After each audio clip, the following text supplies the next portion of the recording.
Hello friends, I am Prashant Singh and you are watching Zee Business. Welcome to another episode of Paisa वसूल।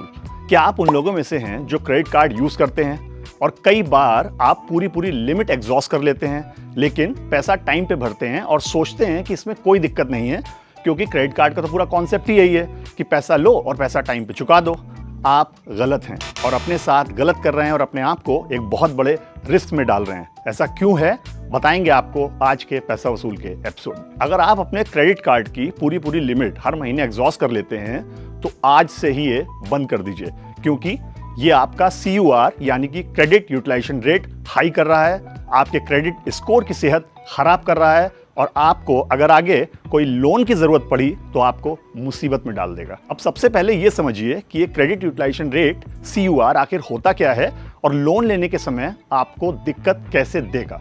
मान लीजिए आपके credit card की लिमिट है 50,000 रुपए और आप हर महीने लगभग 45,000 रुपए एग्जॉस्ट कर लेते हैं, बिल टाइम पे चुका देते हैं, ये मान के चल रहे हैं। लेकिन 50,000 लिमिट है, 45,000 एग्जॉस्ट किए तो आपका CUR यानी कि क्रेडिट यूटिलाइजेशन रेट हुआ 90%। ये रेट जितना हाई होगा उतना आपके लिए खराब है। आसान भाषा में समझें तो CUR वो रेशियो है जो पैसा आपने यूज किया या लिमिट आपने यूज करी डिवाइडेड बाय वो पैसा जो आपकी बैंक के द्वारा क्रेडिट कार्ड में लिमिट दी गई है। जितना स्कोर या रेशियो ये ज्यादा होगा उतना आपके क्रेडिट स्कोर के लिए खराब है। अब आइए ये समझते हैं कि हाई CUR आपके लोन लेने के चांसेस को कैसे कम कर देता है। जब कभी भी आप लोन के लिए अप्लाई करेंगे तो सबसे पहले बैंक मैनेजर जो है वो ये चेक करेगा कि आप EMI चुका पाएंगे कि नहीं। इसके लिए वो आपका क्रेडिट स्कोर चेक करेगा और अगर आपने कोई क्रेडिट कार्ड लिया हुआ है जिसको आप यूज कर रहे हैं या जितनी भी लिमिट इसकी यूज कर लेते हैं उसके हिसाब से आपका CUR भी चेक होगा। जब CUR हाई होता है तो बैंक अपने नजरिए में आपको ये मानता है कि आपकी EMI भरने की जो क्षमता है वो कम है, क्योंकि आप क्रेडिट पे जीवन जी रहे हैं। तो फिर आप EMI कैसे देंगे। अब आप खुद सोचिए, अगर आप एक बैंक मैनेजर हैं और आपके ऊपर बैंक की जिम्मेदारी है तो क्या आप एक ऐसे व्यक्ति को लोन देंगे जो EMI नहीं भर पाएगा। इसको समझते हैं कि पूरा इसका कैलकुलेशन क्या है।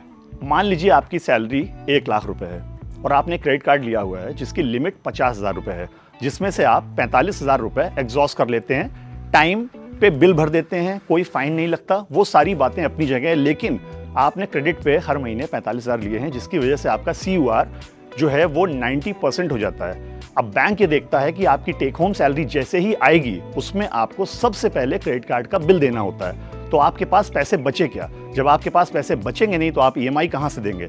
बैंक आपको फाइनेंस की भाषा में एक क्रेडिट रिस्क मानता है, इसीलिए वो आपको जो लोन देगा उसमें काफी सोचना पड़ेगा उसे। इन सभी बातों को ध्यान में रखते हुए आपको अपना CUR कोशिश करनी चाहिए कि हाई ना हो।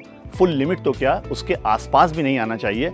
अगर कोई इमरजेंसी है या फंड रिक्वायरमेंट है तो बात अलग है, वरना CUR हाई रखने से आपको बचना चाहिए। अब आपके दिमाग में सबसे बड़ा सवाल ये आ रहा होगा कि इतना ज्ञान दे दिया लेकिन ये नहीं बताया कि क्रेडिट कार्ड की कितनी लिमिट यूज करनी चाहिए। फाइनेंशियल एक्सपर्ट्स बोलते हैं कि अगर 10 से 30% आपका CUR है तो आपके क्रेडिट स्कोर के लिए बहुत अच्छा है, आपको आगे चल के काफी बेनिफिट देगा और लोन के चांसेस काफी इंक्रीज कर देगा। अगर एक एग्जाम्पल से सिंपल भाषा में समझें तो अगर आपके क्रेडिट कार्ड की लिमिट 1 लाख रुपए है तो 10 से 30,000 रुपए तक ही एग्जॉस्ट करें, बिल टाइम पे भरें, इसका फायदा आपको क्रेडिट स्कोर के रूप में जरूर मिलेगा। तो ये थी क्रेडिट यूटिलाइजेशन रेट के जरिए पैसा वसूल की बात। अगले एपिसोड में मिलेंगे एक नई जानकारी के साथ और आपको बताएंगे कि पैसा वसूल कैसे करना है। Till then good bye, take care and keep वसूलिंग पैसा, क्योंकि पैसा लगाया है तो वसूलना तो बनता है।